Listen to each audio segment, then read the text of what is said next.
doctor no, con Cristóbal Ñeco, que es un colega muy querido por nosotros, sobre todo los arqueólogos sudamericanos, que desde hace algún tiempo estamos tratando de reflexionar sobre todo espacios como la Reunión Internacional de Arqueología Sudamericana. Así no se llama. El TAS. Así no se llama. ¿Cómo se llama? Se llama la Reunión de Teoría Arqueológica en América del Sur. Bueno, es casi lo mismo. El TAS. Entonces, la idea es un poco, al invitar a Cristóbal, la idea es un poco tener una visión desde fuera, ¿no? Desde la arqueología peruana, y tratar de ver cómo lo que hemos tratado de ver en estos días puede de alguna manera coincidir o complementar este movimiento de reflexión crítica que se está desarrollando en la arqueología sudamericana. Bueno, entonces sin más, los dejo con Cristóbal Ñeco.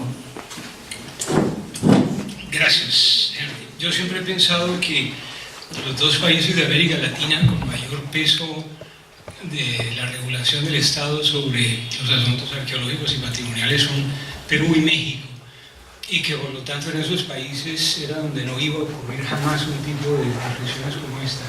Me alegra saber que estoy equivocado y que si no sucede en México, por lo menos sucede en Perú. Muchas gracias por la invitación a Henry y a Luis, me siento muy honrado de estar aquí. La temporalidad moderna moduló la forma de contar el tiempo. Lo hizo trascendente, es decir, objetivo y neutral.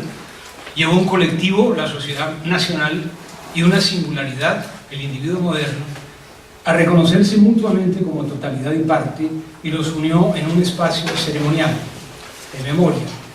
El tiempo moderno desempeñó tres funciones. Una fue una medida de progreso, es decir, la sociedad supo dónde estaba, hacia dónde iba y de dónde venía. Dos, fue un medio de control, es decir, los sujetos tuvieron que ajustarse a un comportamiento temporal que estableció un origen, una ruta y un destino. Y tercero, fue una señal de un intercambio simbólico entre la sociedad y el conocimiento de los expertos. La temporalidad moderna impuso sus leyes en todos los ámbitos de la vida de la nueva sociedad y en medio de transformaciones extraordinarias.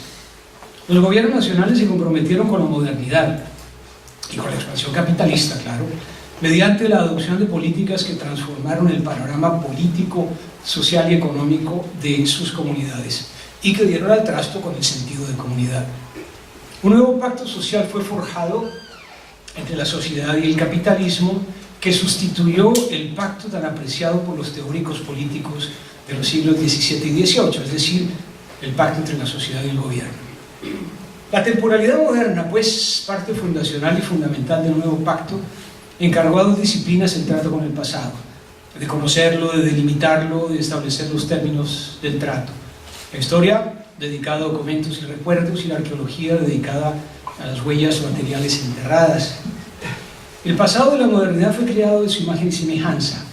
Fue un pasado útil, digamos, cuyo sentido y acción ya estaban determinados.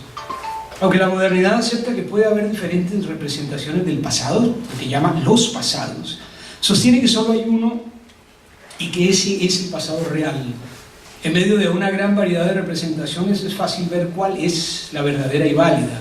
El pasado del tiempo moderno representado por las disciplinas históricas marcadas como universales, neutrales y objetivas y sostenidas por todo tipo de procedimientos metodológicos y técnicos que se ofrecen como medios disciplinarios para alcanzar la seguridad de la representación. Las multiplicidades son exiladas de esta representación unívoca. La lucha por la representación que la democracia parece tolerar es desigual y artera, una lucha de un solo sentido que al final, desde luego, no es una lucha. Pueden existir otras visiones, versiones del pasado, dice la modernidad en tono susurrante y tolerante, pero son doblemente recapturadas por el mercado como exóticas y primitivas y por las disciplinas históricas como diversidad premoderna o a lo sumo como forraje etnográfico. En cualquier caso, esas visiones, versiones del pasado son inofensivas porque también son modernas. No son concepciones diferentes del pasado, entonces, sino maneras distintas de conocerlo.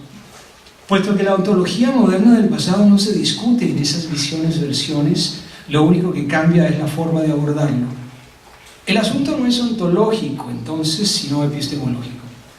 Ante tamaña aceptación ontológica, esas otras visiones, versiones del pasado, que son modernas, apuntalan la modernidad, no la debilitan. El juego moderno con la diversidad histórica, en este caso, es patético, porque parece negarla, pero la coge con placer, aunque lo haga con cierto desdén. La diversidad es apenas la prueba fehaciente e incontrovertible de que para la modernidad hay un solo pasado real. El pasado real que estudia la arqueología tiene una sola significación. Está enterrado y cifrado, codificado en cosas.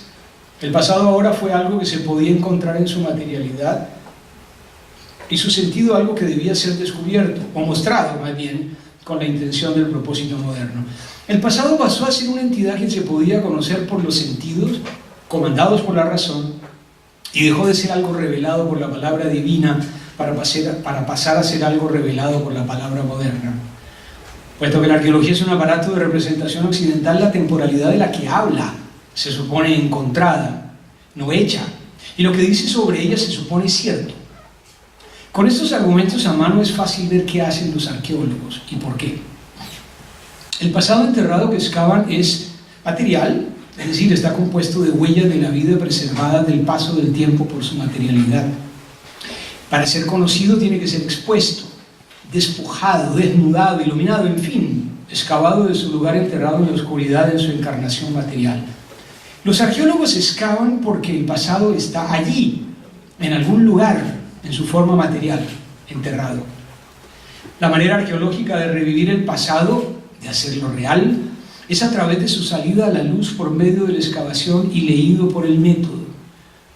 Predicado sobre estos hechos, no es sorprendente que el nivel más elevado del negocio arqueológico sea saber dónde excavar para recuperar el pasado enterrado. El secreto del gremio, cuyo acceso otorga privilegios y un sentido corporativo y cuyo entrenamiento es la razón de ser del aparato institucional, es cómo descifrar el pasado que está enterrado y codificado. En suma, cómo descubrir los significados enterrados. El desempeño adecuado de descubrir o de codificar es el fin último del juego. El significado otorgado a esa adecuación ha cambiado con los años, desde el sentido común no regulado a los protocolos científicos.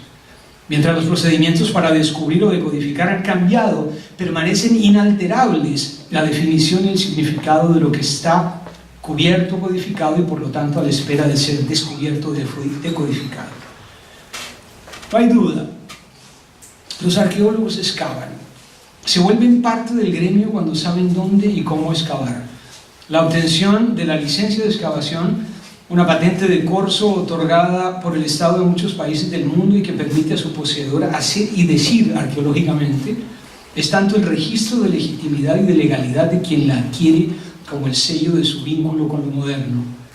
La experiencia del trabajo de campo, legitimada por la excavación, es la ocasión esencial, la fuente de la arqueología, el sentido de ser arqueólogo, y esa experiencia es despojada de su sentido de acontecimiento y naturalizada como encuentro con el pasado, como si este fuese algo externo a los sujetos. La historia de la arqueología moderna es la historia de la brecha entre naturaleza y cultura. Los arqueólogos comparten la idea de que tratan con ciertas cosas que pertenecen a la naturaleza y solo a la naturaleza, sin intervención alguna de la cultura.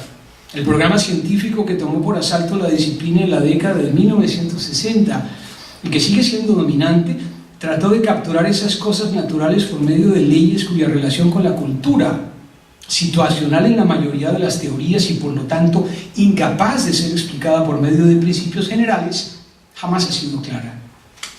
A pesar de que este programa utilizó la concepción naturalista de la cultura defendida por Leslie White a mediados del siglo XX, jamás pudo explicar a dónde había ido la acción humana, salvo como consecuencia de su eliminación metodológica. Como resultado, la arqueología sometió la cultura y los seres humanos a la naturaleza y a sus entidades trascendentes. Aunque los arqueólogos se permiten discutir si las tipologías y los tipos con los que se ocupan del pasado son culturales o naturales, es decir, creados o descubiertos, la naturaleza reina en sus asuntos. Se dedican a descubrir las leyes de la naturaleza que rigen la producción de las culturas del pasado. Esa paradoja monumental los lleva a tratar el pasado una rebanada de tiempo habitada por seres humanos supuestamente portadores de cultura como parte de la naturaleza.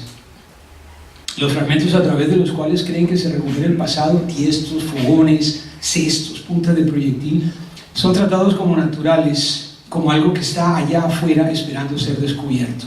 Por eso se encuentran, no se hacen. Pero los arqueólogos pasan por alto que su trabajo objetivo con cosas, buscándolas, catalogándolas, exhibiéndolas, es una mediación que las crea una no humanidad, artefactos, fases, horizontes, culturas cuya existencia no es solo crucial para los discursos arqueológicos, sino para la cosmología occidental y las políticas de la identidad de lo moderno. La tecnificación de la arqueología, es decir, su carta de aceptación en el Club de la Ciencia, supuso más que nada su velamiento como representación. No representa el pasado, sino que es su lugar de aparición. Neutra y objetiva, la disciplina aparece como la forma de contar el tiempo. Si la arqueología está predicada sobre la idea de que el pasado está enterrado, el entendimiento que ofrece está necesariamente amarrado a su excavación. Los dispositivos arqueológicos productores de verdad son equivalentes a excavar capas de significado. Cualquier discusión sobre la modernidad de la arqueología tiene que luchar con el hecho simple y escueto de que la excavación es el núcleo de las operaciones disciplinarias. La excavación descubre verdades objetivadas en cosas que eluden el tiempo. Incluso la teoría de formación pretende aislar las huellas verdaderas, es decir, humanas, de las añadidas. La pregunta clave, desde luego, es qué hacer con el pasado desenterrado. Mejor, ¿para qué desenterrar el pasado? Toda una teoría política del tiempo, que es, cómo no, una teoría política de la sociedad, interviene en la respuesta. La respuesta ha sido variada y ha expandido el sentido de la pregunta. Ya no se limita a responder para qué desenterrar el pasado, sino para qué estudiarlo a la manera moderna.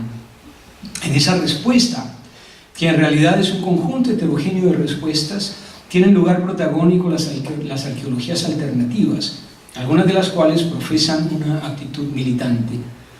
Esas arqueologías, sin embargo, no tienen la intención de alcanzar cosmovisiones inconmensurables. Más bien, se dirigen a cosas, conceptos y horizontes conmensurables, modernos. Ese es el sentido de la multivocalidad, un concepto popular en arqueología en estos tiempos porque remite a nociones de apertura, democracia, horizontalidad, pluralismo y respeto.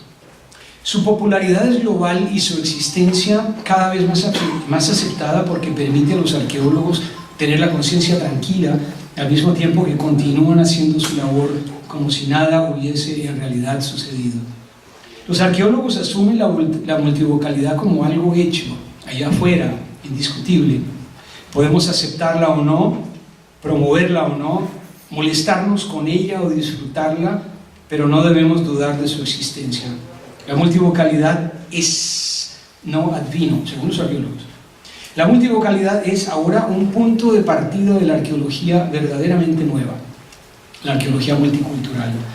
La incorporación y rápida naturalización de un nuevo concepto es un evento recurrente en la historia de cualquier disciplina. De hecho, una de las tareas básicas de las disciplinas es justamente la naturalización de sus conceptos, sobre todo de aquellos que forman su núcleo metafísico y ontológico más estable. El entramado disciplinario está hecho de conceptos naturalizados. Son su arquitectura, su soporte, aunque abstracto, su amarre al mundo. A través de ello, la teoría de una disciplina postula la realidad, dice de qué clases está compuesta y cómo se relacionan entre ellas. Los conceptos arqueológicos no son el punto de llegada de las investigaciones, sino su punto de partida. Los bloques naturalizados que forman el edificio disciplinario, eso sucede ahora con la multivocalidad, una condición constituida por muchas voces a partir de la cual dicen una arqueología diferente puede ser pensada y construida, atenta a los cambios contextuales. La multivocalidad ha sido tan grandemente naturalizada que, como condición, es algo que los arqueólogos multiculturales sensibles a la diversidad cultural no dudan en abrazar por buena y justa. Pero el asunto es que podemos pensar por fuera de la naturalización de los conceptos que sustentan la arqueología multicultural. Podemos historizarlos, entender sus límites y porosidades. podemos entender su acontecimiento. Una genealogía mínima de la multivocalidad muestra que apenas tiene 2 décadas. Curioso. Nadie hablaba de multivocalidad en la década de 1970, cuando el proyecto científico produjo un breve pero intenso consenso disciplinario, pero ahora, con ese consenso destrozado, es parte del lenguaje cotidiano de la disciplina. ¿De dónde surgió y cómo hizo para posicionarse tan rápido? La multivocalidad es producto de las rearticulaciones disciplinarias motivadas por las transformaciones multiculturales. Nace de la corrección política, ese invento que permite al liberalismo contemporáneo y a la arqueología multicultural tener tranquilidad de conciencia, ánimo cosmopolita y cierta coherencia discursiva al mismo tiempo que se complace en alimentar las viejas jerarquías de la modernidad, aparentemente, pero solo aparentemente, desacreditadas y anacrónicas. Las arqueologías alternativas practican un tipo de disyunción comunicativa que conduce a callejones ciegos, que acotan el entendimiento interontológico, junto con cualquier otra situación localizada fuera de las murallas de la modernidad. La incomunicación impregna el funcionamiento de la mayoría de esas arqueologías que han emitido enunciados en una sola vía y consecuentemente entendimientos en una sola vía, por medio de los cuales lo otro está contenido en lo mismo. Solo al discutir los conceptos que la modernidad creó y movilizó, y al encerrarse en esa discusión, no han podido establecer un entendimiento comunicativo y transformador. ¿Es esta, voy a hacer una pregunta que parecerá retórica, pero no es esta una consecuencia natural de la inconmensurabilidad de perspectivas diferentes, como sostendría cualquier teoría relativista del conocimiento? Me parece que no. Por eso no era una pregunta retórica, porque mi respuesta no era así. Me parece que no. Eduardo Viveiros llamó equivocación a un tipo de disyunción comunicativa en la que los interlocutores no están hablando de la misma cosa y lo saben. La equivocación no debería ser un problema, porque en realidad no es simplemente una facticidad negativa, sino una condición de posibilidad de lo antropológico.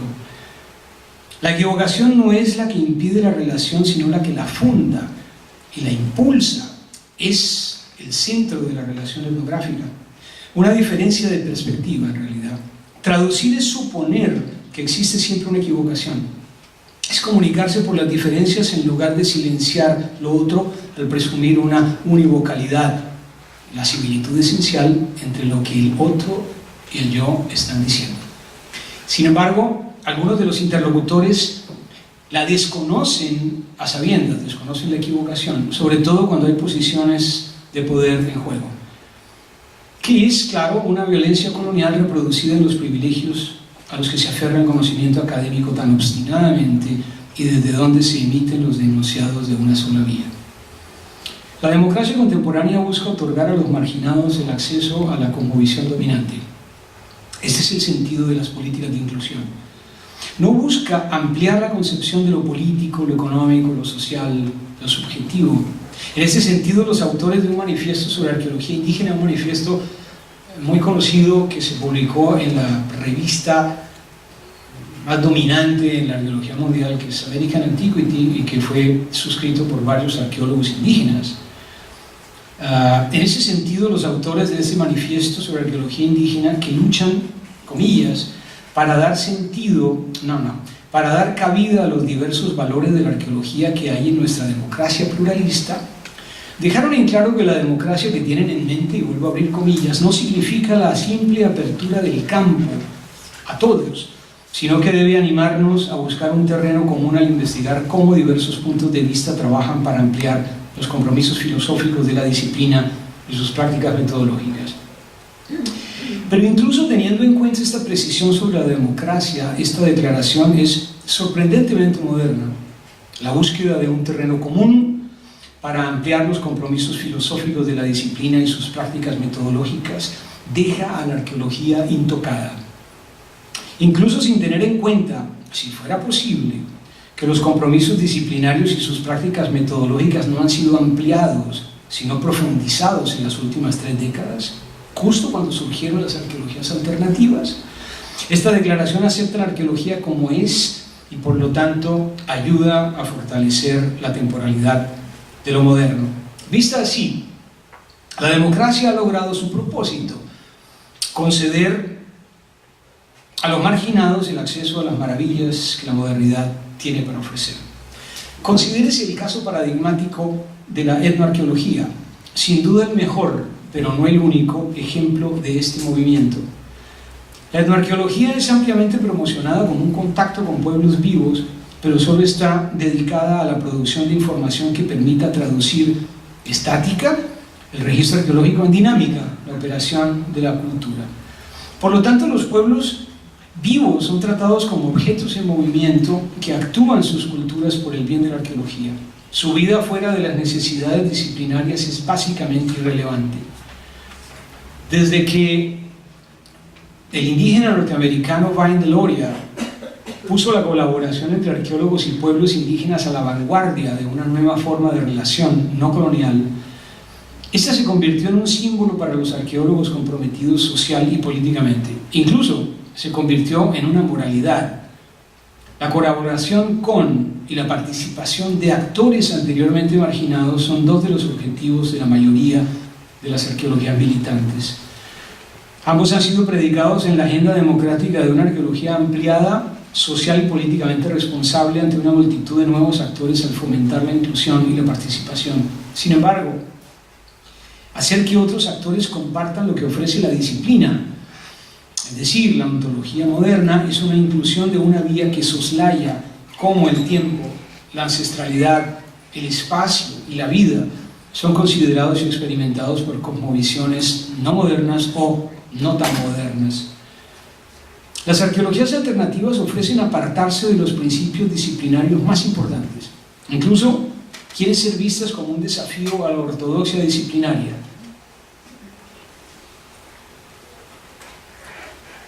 Las perspectivas feministas e indígenas han sido señaladas como las propuestas disidentes más destacadas y han sido etiquetadas como alternativas cuando se desarrollan como programas sólidos de investigación. ¿Pero realmente se apartan de la arqueología moderna, desafiando su dominación? ¿Son realmente alternativas? Una manera de esbozar una respuesta es mediante la evaluación de sus puntos de vista metafísicos y ontológicos. De este modo es posible ver que frecuentemente las arqueologías alternativas retienen los principios modernos de la práctica disciplinaria.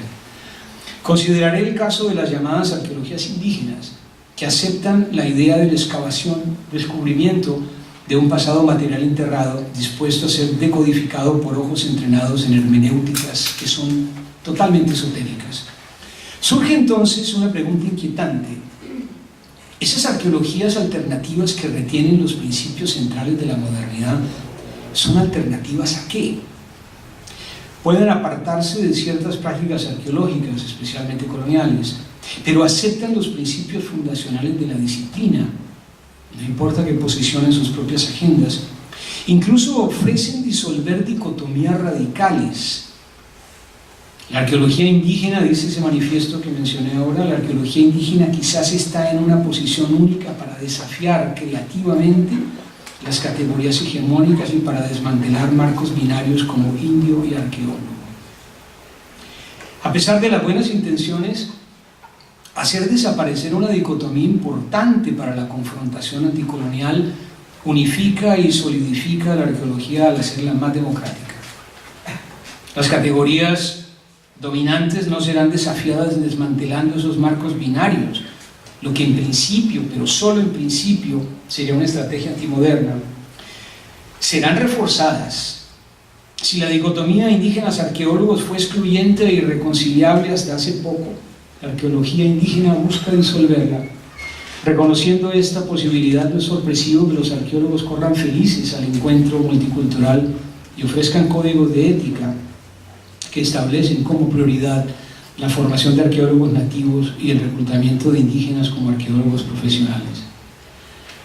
El trabajo teórico que siguió a la publicación del libro de Joe Watkins, Indigenous Archaeology, que ha comenzado, según Watkins, explícitamente a enmarcar la arqueología indígena como un esfuerzo por desafiar los sustentos colonialistas de la disciplina.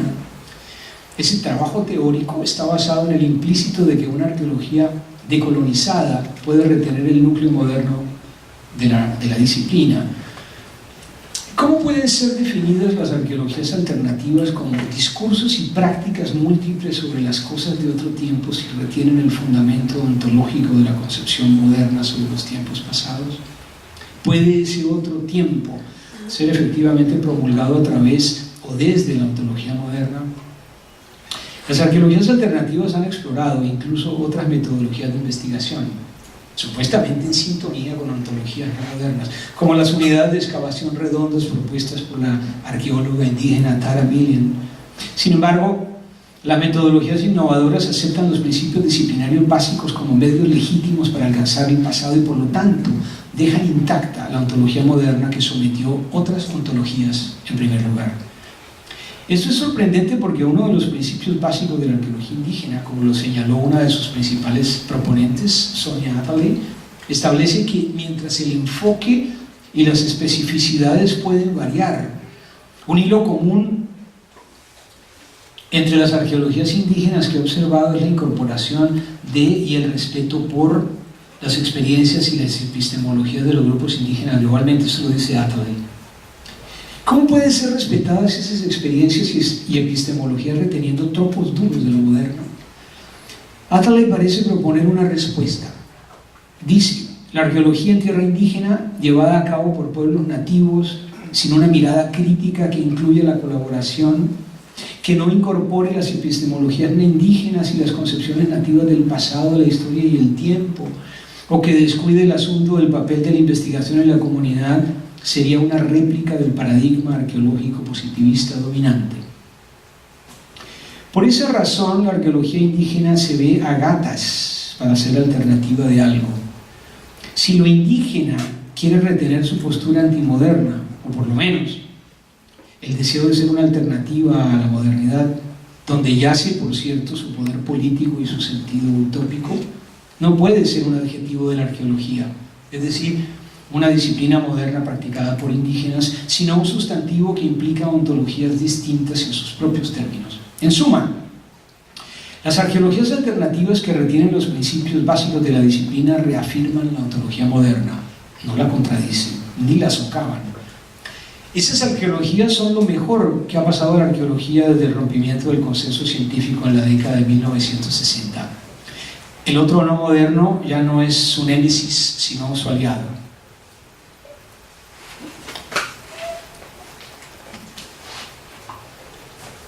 Las arqueologías alternativas que postulan la colaboración con comunidades locales, el desarrollo de preguntas de investigación y de programas que beneficien a los grupos locales que los desarrollan y los aprueban, en los casos de consulta, de los que se han mencionado algunos ejemplos aquí, el respeto y la adhesión a las tradiciones locales en el ejercicio de trabajo de campo y de laboratorio, la utilización de prácticas tradicionales de manejo de recursos culturales, la combinación de métodos indígenas con enfoques científicos occidentales, el reconocimiento y el respeto de la conexión ininterrumpida del pasado con el presente y el futuro, como dijo Atherley.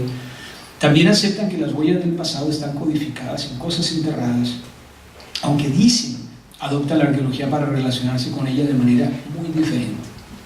Atherley otra vez. Yo sostengo que el objetivo de investigar y desarrollar enfoques indígenas en arqueología no busca desmantelar la práctica arqueológica occidental. La arqueología no es intrínsecamente buena o mala, dice Atherley.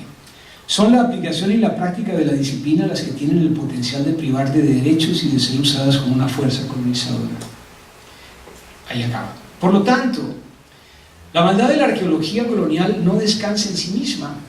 La arqueología no es intrínsecamente buena o mala, sino en la forma como ha sido utilizada.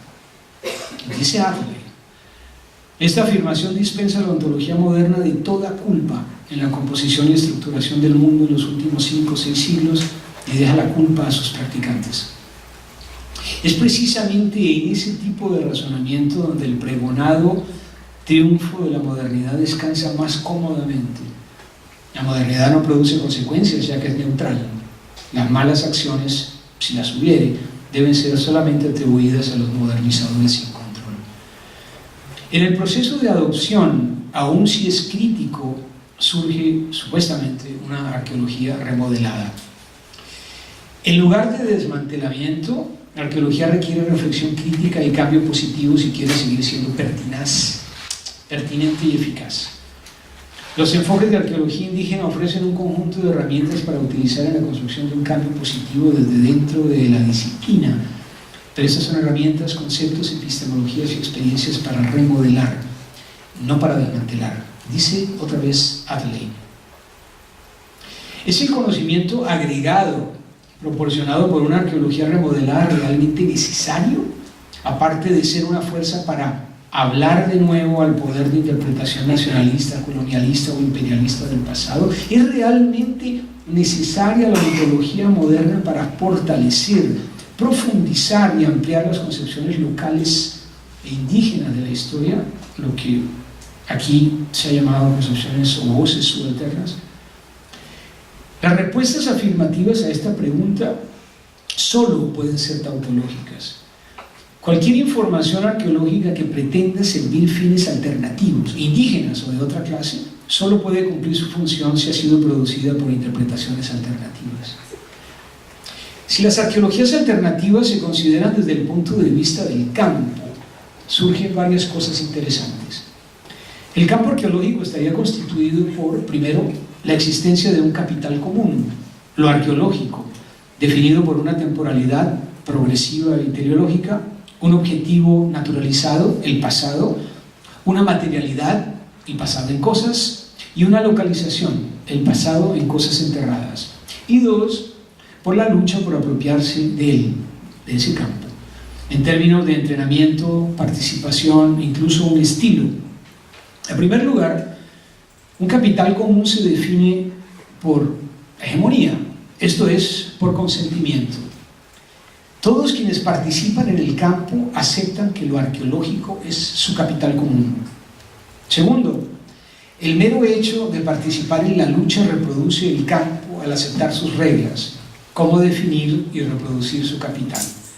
Y también reproduce posiciones establecidas dentro del campo, quién lo domina, quién está subordinado a su dominio, quién busca ser dominante.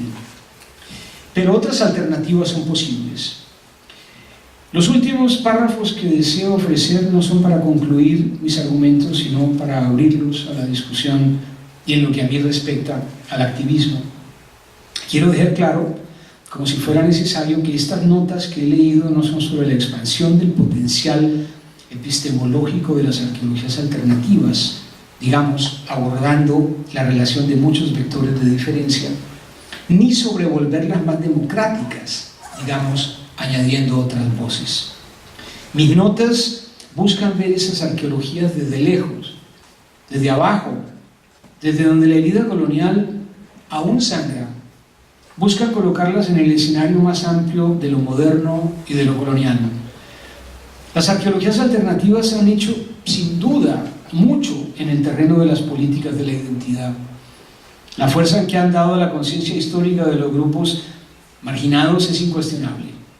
Pero si una historia plural, horizontal y abierta, es decir, una historia de abajo hacia arriba, quiere ir más allá del inocuo pluralismo relativista promovido por las políticas de la diversidad, eso puede encontrarse en la lucha por una otredad radical, como ha argumentado la antropóloga argentina Rita Segato.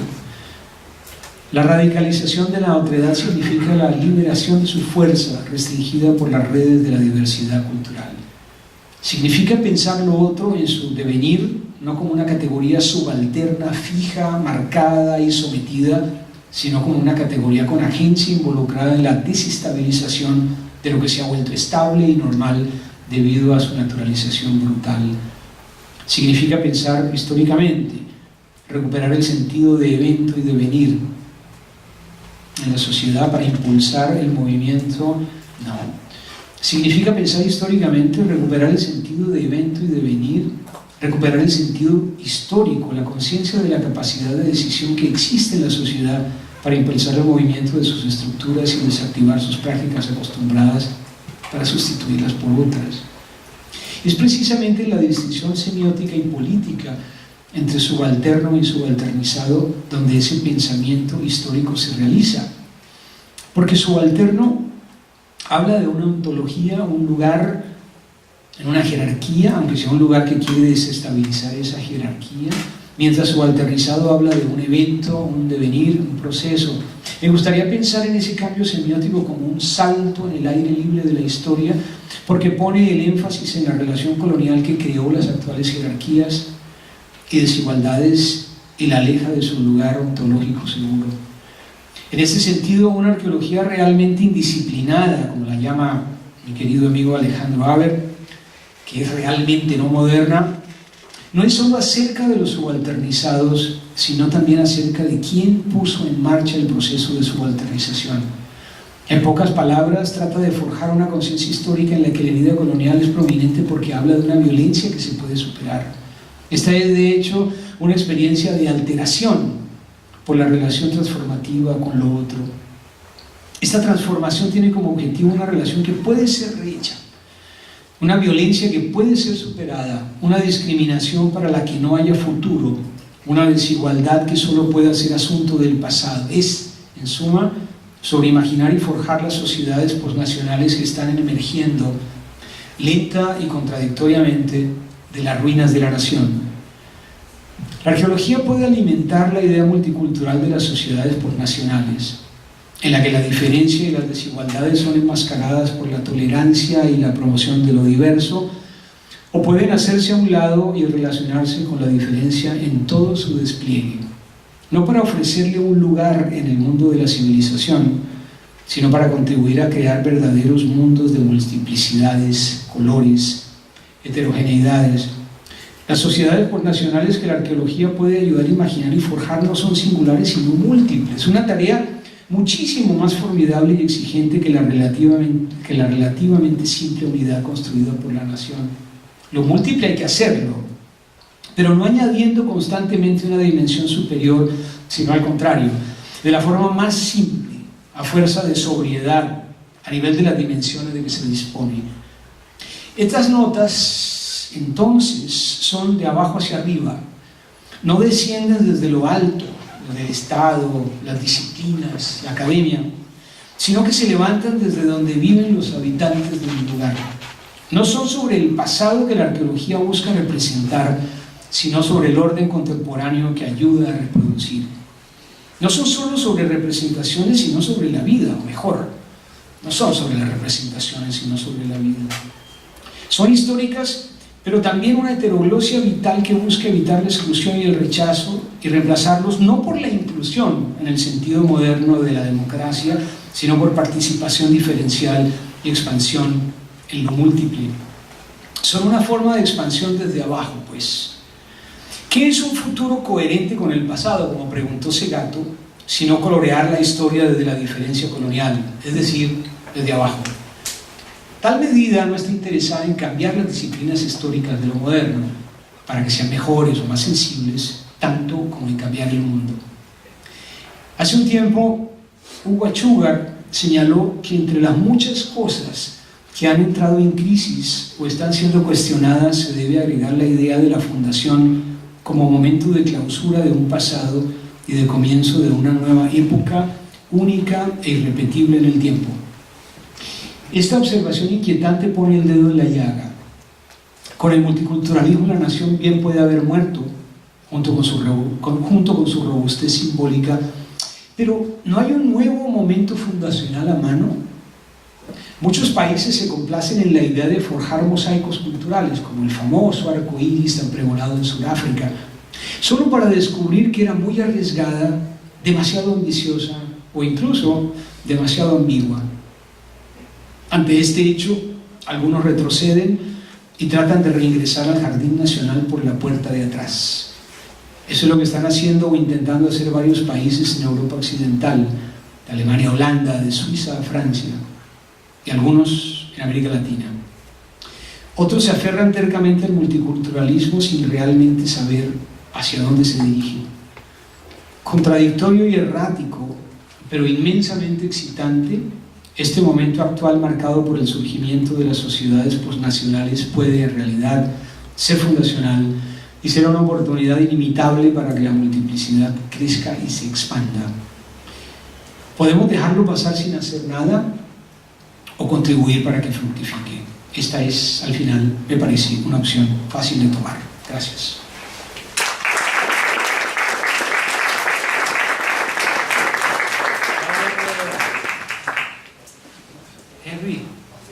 Henry.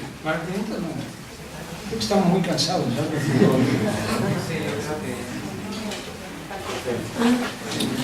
Creo que cerremos.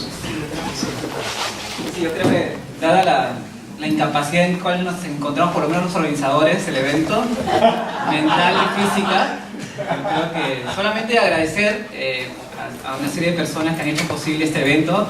En especial queremos agradecer a Vincent Clavelier, de la Alianza Francesa, que nos ha cedido este espacio, nos ha ayudado fabulosamente con la logística, a Grace Alexandrino, obviamente, que ha sido parte de este equipo, se ha puesto la camiseta, y agradecer a todos ustedes y a los excelentes ponentes que hemos tenido, y que creo que hemos aprendido un montón, creo, todos, a través de esas voces que hemos podido nosotros, de buena manera y con mucha buena voluntad, ponerlas en este escenario de la Alianza Francesa. Muchas gracias, entonces, y hay un brindis,